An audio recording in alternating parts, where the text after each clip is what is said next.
Alors, la deuxième catégorie d'électrolytes, ce sont ce qu'on a appelé les bases ou les solutions basiques.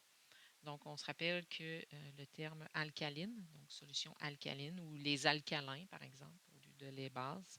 Donc, tout ça, c'est des synonymes. Donc, les bases sont des électrolytes, donc ça veut dire qu'elles sont solubles dans l'eau et elles vont libérer des ions une fois en solution. Qu'est-ce qui différencie les bases des acides? Il y a quand même plusieurs différences. Donc, d'abord pour l'échelle de pH, donc le pH est plus haut que 7 pour une base, donc de 8 jusqu'à 14. On se rappelle que 14, c'est le maximum. Donc, mais on peut encore une fois avoir des nombres à virgule comme 11,5 ou 9,3. Donc, comme précédemment, donc si je dis 7,5, ben, c'est une solution qui sera légèrement basique. Donc, on peut résumer en disant que pour une base, eh bien, le pH sera plus grand que 7. Donc, on a quelques exemples ici de solutions basiques. Donc, par exemple, les savons sont la plupart du temps basiques. L'eau de mer aussi est basique. Ici, ça représente une bulle. En fait, une bulle, c'est fait avec du savon. Donc, également, c'est basique. On a ici du bicarbonate de soude. Lorsqu'il est dissous dans l'eau, là, est basique.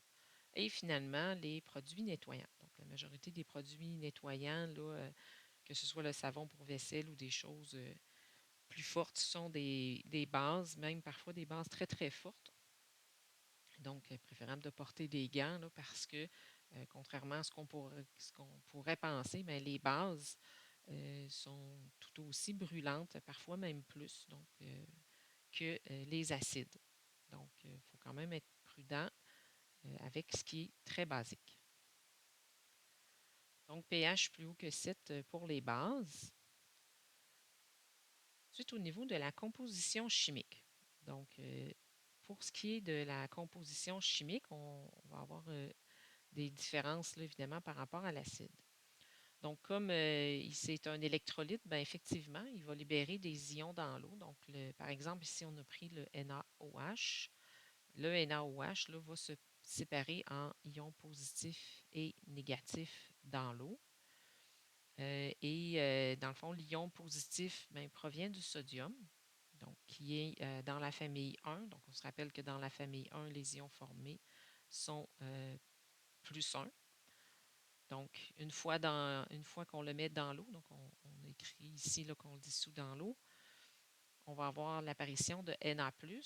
Et l'autre ion ici va être formé de ces deux atomes-là ensemble qui vont rester liés, OH. Donc, qui va faire un ion, on appelle ça un ion polyatomique, c'est-à-dire avec plus qu'un atome. Donc, il va rester groupé et il va avoir une charge négative de -1. Donc, dans l'eau, on va avoir des ions Na+, et des ions OH-, qu'on peut bien voir ici, là, les Na+, en vert et les OH- en bleu. Donc, ça, c'est une première base. Donc, si on en regarde d'autres, on voit qui est commun ici, c'est qu'on voit le OH qui est présent partout. Donc, l'ion OH- va être présent dans toutes les bases. Donc, on a ici, oups, c'est pas celle-là que je voulais faire apparaître. On va y revenir. Donc, dans tous les cas, on va voir ici la présence de OH-. Donc, pour KOH, LiOH, donc on a encore la présence de OH. Ici, on voit que le OH est entre parenthèses et on a un 2. En fait, pourquoi on met une parenthèse? C'est pour indiquer que tout ce groupe-là est présent à 2 reprises. Donc, on va avoir ici 2 OH-, donc on va venir ajouter ici le 2 en avant, comme ça, parce que j'ai la présence de 2 fois ce groupe-là. Et on l'a également ici. Donc, pour toutes les bases, on va voir apparaître ce groupe-là une fois qu'on les a dissous dans l'eau. Donc, c'est ce qui est commun à toutes les bases. C'est qu'on a la présence là, de l'ion négatif OH- qui est toujours là. Donc, OH- ici, et on le retrouve là. Donc, le OH-, pour ce qui est des bases, va être accompagné là, ici d'un ion positif. Donc, ici, le potassium et le lithium sont toutes les deux dans la même famille là, que le sodium ici. Donc, font des ions +1. Donc, K+, Li+. Quand on les met ensemble, on voit que ça s'annule, ça fait 0. Et le magnésium, ben lui, il est dans la famille numéro 2, la famille des alcalino terreux, qui, eux, font des ions +2. Donc, 2 charges positives. Et ici, donc comme j'ai 2 fois OH-, ben, ça fait 2 charges négatives. Donc, si on regarde les 4 premiers, là, ici, le NaOH, KOH, LiOH, ainsi que MgOH, bien, ce qui est de commun à toutes les bases, c'est qu'on va les reconnaître parce qu'il y a un métal.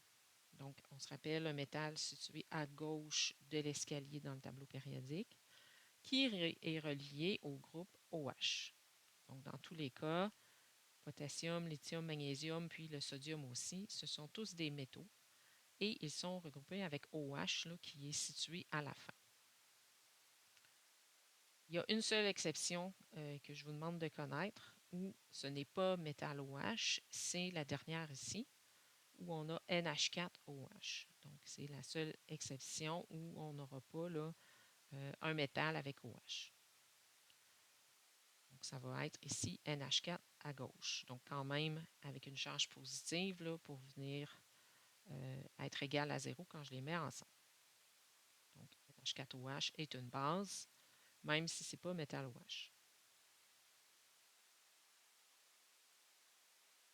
Donc, dans tous les cas, ce qu'on devra se rappeler, c'est que les composés basiques libèrent des ions OH- en solution. Donc, cette partie-là ici, très importante à se rappeler.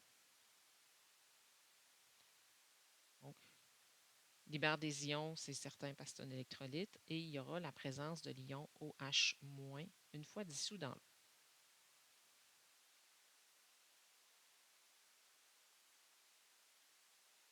Finalement, pour les bases, des caractéristiques, des propriétés des bases, bien, comme ce sont des électrolytes, on a déjà dit qu'elles conduisent le courant lorsqu'elles sont dissoutes. Donc, on va venir montrer que notre petite lumière ici s'allume. Également, vous avez déjà vu en secondaire 2 qu'en utilisant le papier tournesol, ben, pour les bases, le papier tournesol bleu, bien, il reste bleu quand je le mets dans une solution basique. Par contre, le papier tournesol rouge, lui, ben, devient bleu. Donc, on avait dit le truc pour s'en rappeler, c'est que le bleu et base, ça commence par la même lettre.